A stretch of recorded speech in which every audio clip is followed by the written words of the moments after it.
Today we're making homemade croutons. If you ever let the last bit of good bread go stale and you happen to like some crunchy carbs on top of your salad or soup, this recipe is for you.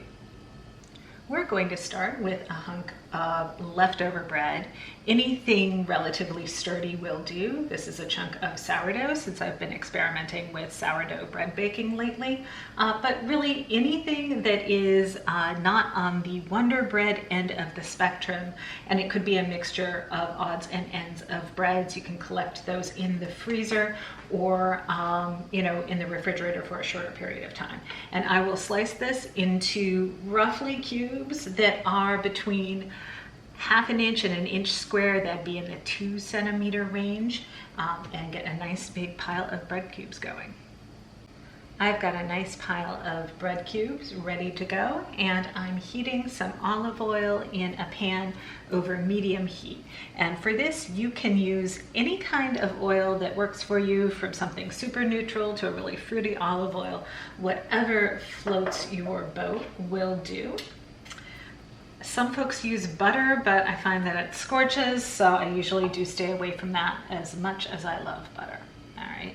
A decent coating of olive oil. I hate to break it to you, croutons are not a health food, but this will keep them nice, or get them nice and toasty. And I'm going to put just the amount that I can fit with without crowding them. Better to err on the side of 2 batches than to crowd your croutons, because you need to be able to turn and toss them as they cook.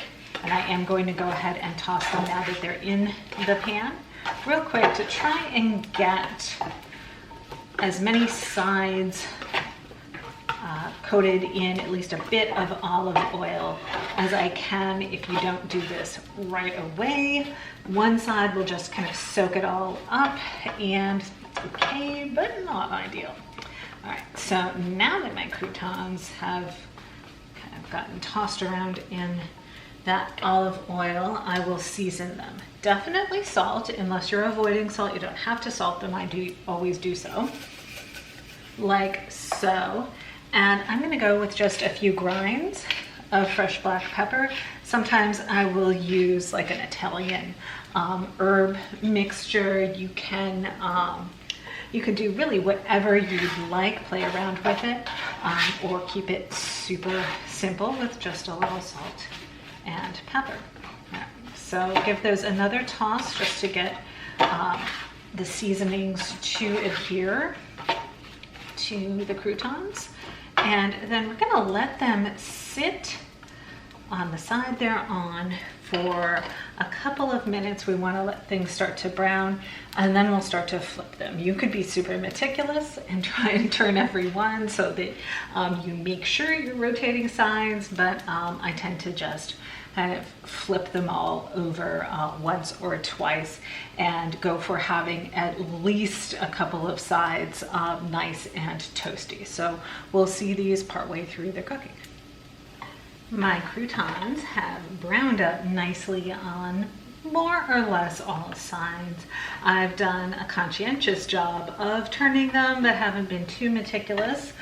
Still, I think I've avoided really burned bits. You do want to err on the side of toasty with these though, because if they don't get toasty enough, they also won't get dry enough to keep well.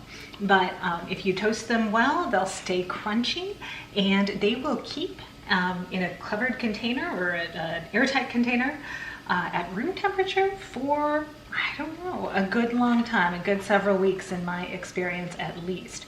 So I'm going to turn the heat off on these. If you have another batch of croutons to get into the pan, you'll want to move the ones that are finished cooking onto a tray like this one, or a plate or something. If not, you can really just let them cool in the pan, especially if you haven't aired too far on the dark side of the croutons. And really, that is about it. So we hope that the next time you have some stale bread on hand, you give these a try, and you check back every Friday for a new recipe.